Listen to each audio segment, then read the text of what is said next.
So it's day 328 of Hey, What Are You Doing Today? A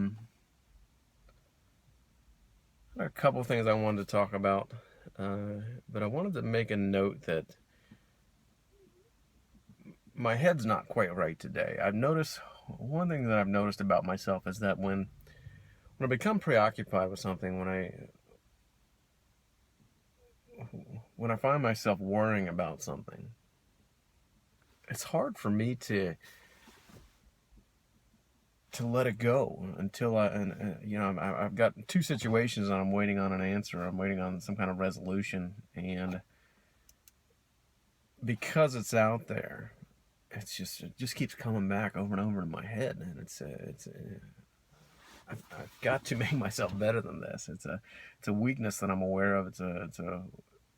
In studying myself in learning different things about myself and observing myself over the course of this time, I believe it's one of my largest weaknesses, and that's just how to how to be willing to let anything happen, how to have that faith that it's a minuscule worldly thing that isn't going to matter in the end, regardless of how it goes, and at the same time, I know that one thing I've learned is that living a scenario over and over and over again, as I do sometimes with being preoccupied with being worried. It's like I'm playing the scenario out over and over and over in my head. Will it go this way? Will it go that way?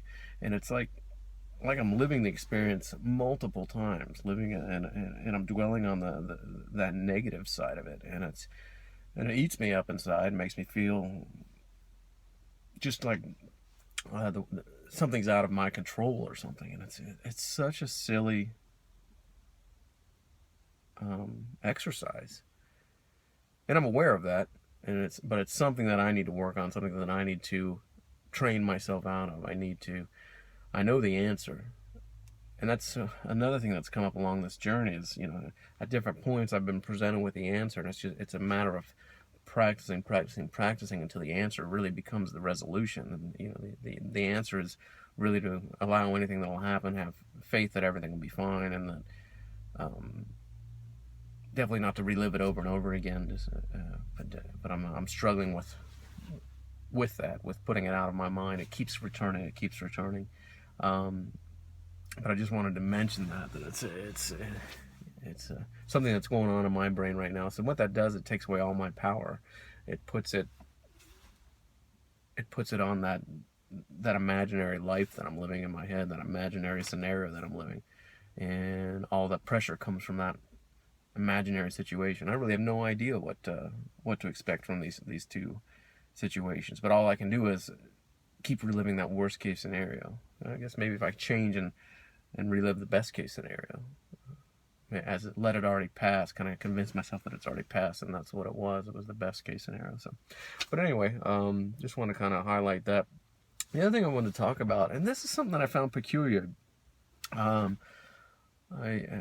a not very religious person, over the course of this journey, my eyes have been opened up to something that I refer to as the Holy Spirit, an energy that comes from faith and comes from a meditational prayer that I've been doing, and just different information, and it's starting to show with listening to the word of the Lord and the gospel of the Bible, and running. It gives me this energy, this power. I forget about the time. I'm no longer concentrated on that. But there's so many elements to that. But I've tried now twice to go to church, and my intentions were that I would have this big uplifting homecoming kind of experience. I would feel welcomed. I would, the person that would read from the Bible, I would hear something in that. Something would take me back. Something would make me feel good, and I wanted to go to church. I wanted it to be a regular thing. And twice now I've tried to go to church, and twice now I've had unexpected experiences where I almost feel like that's the religious element of man. That's not where I need to be seeking out this higher entity. I feel is communicating to me in some way that's trying to help me resolve some of my issues and trying to help me move forward and trying to help me grow. Uh, Went to a church yesterday and walked in, and it was, it was beautiful, it was gorgeous. At first I really kind of felt like, maybe this is it, maybe the other church wasn't the right church or something, and sat down. I felt very calm, very at peace, and started seeing different things written uh, in different places, and kind of felt like maybe there was something going on there. And then all of a sudden, once the ceremony got started, it was like all the oxygen in the church had been removed, and all of a sudden now I was having a hard time just breathing and staying awake, paying attention. Nothing was being communicated that seemed to be valuable to me, and almost like I felt when I was a kid going to these churches, where just like just a languid and just a boredom, just a no sense of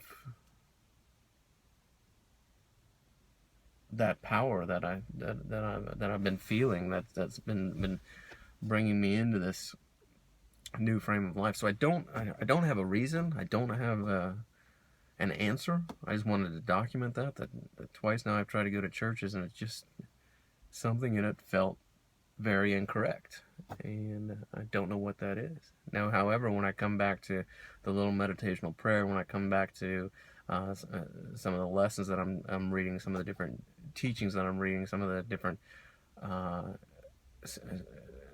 stories from in the Bible that I'm coming across, all those things seem very valid, very powerful, very uplifting, very real.